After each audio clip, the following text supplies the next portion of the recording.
বিয়ে বাড়ি মানে শাড়ি, গয়না, মেকআপ আর খোঁপা একটা ফুল। এই বিষয়ে গোলাপ যদিও সব থেকে জনপ্রিয়, তবে আজকাল জারবেরাও কিন্তু বেশ ডিমান্ডে। ইনফ্যাক্ট বর্তমানে বিশ্বের কাঠফ্লাওয়ার ইন্ডাস্ট্রিতে ৫ম স্থানে রয়েছে জারবেরা। কিন্তু এই জারবেরাকে কিভাবে খুঁজে পাওয়া গেছে জানেন কি? আজ বলি সেই গল্প। Hi, this is Riddhi and I talk about plants.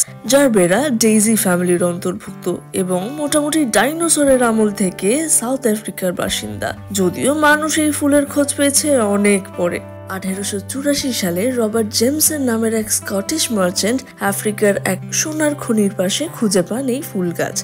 German botanist নিজের এবং জেমসনের নামানুসারে এই ফুলের নাম রাখেন জারবেরা জেমসনি। তারপর এই আফ্রিকান ফুল গাছ নিয়ে আসা হয় নেদারল্যান্ডসে, আর এর ম্যাসিভ কমার্শিয়াল প্রোডাকশন শুরু হয়।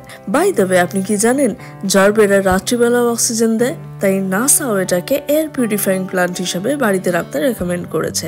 আর আপনি যদি এই গাছ কালেক্ট করতে চান তাহলে যোগাযোগ করুন এই নম্বরে।